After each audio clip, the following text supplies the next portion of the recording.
Today, I'm going to go over the very subtle symptoms and signs of colon cancer that you should never ignore. Because colon cancer is one of those devastating cancers where, on one hand, it's one of the most preventable cancers if you catch it early. But on the other hand, unfortunately, it's one of the more deadly cancers, and it becomes incredibly hard to treat if you find it at later, more advanced stages. And we have to talk about this and educate others because the rates of colon cancer are on the rise, especially among young people. And here's a worrisome trend. The number of cases of colorectal cancer in people under 55 have doubled over the past few decades. And colon cancer is becoming so prevalent in young people that according to the National Cancer Institute, it's now the #1 cause of cancer death in people between the ages of 20 to 49. So to put that in perspective, the 5-year survival rate for localized colon cancer is 91%, but it drops all the way down to 13%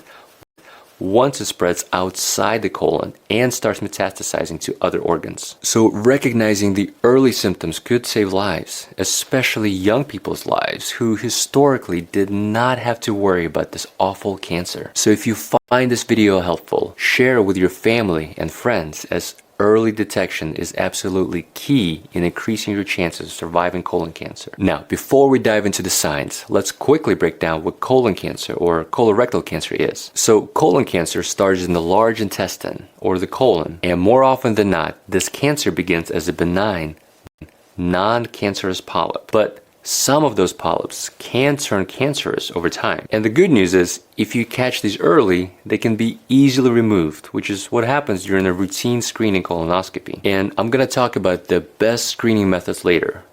But colon cancer is one of those few cancers where the screening and the treatment can be done at the same time. Now, the first sign of colon cancer that we need to watch out for is any kind of change in your bowel habits. So if all of a sudden you start getting constipation, or you're having frequent loose stools or diarrhea, that could be one of the first signs of cancer. Now, having diarrhea or constipation for a week or 2 weeks can be fairly common, and it's usually not a cause for major concern. But if that change in your bowel habits persists for longer than a few weeks, then it could indicate a more serious problem. And the reason this happens is because the colon is responsible for absorbing water and forming stool. So any disruption in its function due to a tumor or a mass can manifest itself as chronic diarrhea or chronic constipation. So the reason colon cancer causes diarrhea is because the growth or the mass in the colon irritates the lining of the bowel, which will then increase the secretion of water,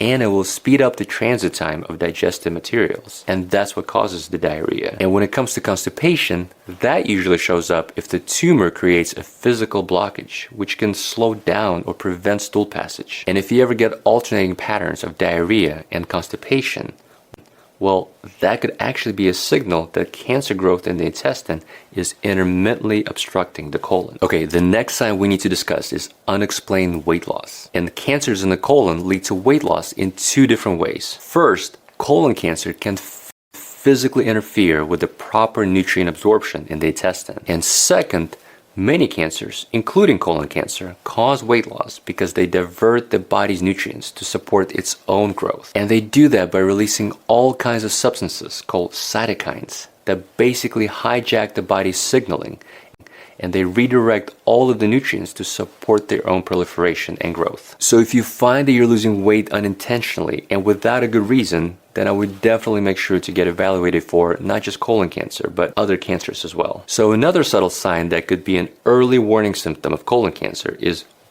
blood in your stool. And the medical term for that is hematochezia. And blood in the stool is actually one of the hallmark signs of colon cancer. Now, having said that, the most common cause of blood in the stool are actually not related to colon cancer, and it's usually bleeding caused by hemorrhoids. And another fairly common reason for blood in the stool is a condition called diverticulosis, where you may develop small pouches or pockets inside the walls of your intestine. And those pouches can sometimes bleed or get infected. But anytime you do notice blood in your stool, or in the toilet, or on the toilet paper after wiping, you cannot assume that the bleeding is due to something like hemorrhoids. You need to get checked out to make sure you're not dealing with something more serious. Next, another sign you have to watch out for is dark or black stools. Now, this dark color is also caused by bleeding, But the reason it appears black is because the source of bleeding typically originates somewhere in the upper digestive system, like the stomach or the small intestine. And as blood travels along the GI tract, it interacts with the digestive chemicals, which is what changes its color from red to black. But this dark blood can also come from the colon, and more specifically from the ascending colon, which is located on the right side of the abdomen. So yes, typically black stools usually point to an issue in our stomach, but in some cases they can also come from a bleeding source in the colon, which needs to be evaluated for cancer. Okay, and this brings me to another sign that should always be evaluated for colon cancer, and that is iron deficiency anemia. And the reason this happens is these cancers in the colon may not present with obvious or frank bleeding like we just talked about, but it may cause a chronic or low-grade blood loss from a bleeding tumor. And eventually the blood loss slowly depletes the body's iron reserves. And because it takes iron to build and replenish the hemoglobin in our red blood cells, this constant turnover in the blood is what causes the iron deficiency, and that's what eventually leads to anemia. Now, colon cancer is not the most common reason why people get iron deficiency anemia, and it's usually caused by inadequate iron intake or heavy menstrual periods or kidney disease. But if you were diagnosed with low iron and anemia, especially if you're a man, colon cancer definitely needs to be ruled out as a cause. Now, another symptom that could point to colon cancer is feeling of fullness after a bowel movement, or this feeling of incomplete evacuation. And the medical term for this is tenesmus, or this constant feeling like you have to go to the bathroom. And it's happening because as the cancer grows, especially if it's located in the lower colon or in the rectum, it can press on the bowel wall, or it can mimic the sensation of stool remaining in the rectum. And this feeling or symptom is often mistaken for a common gastrointestinal issue like irritable bowel syndrome.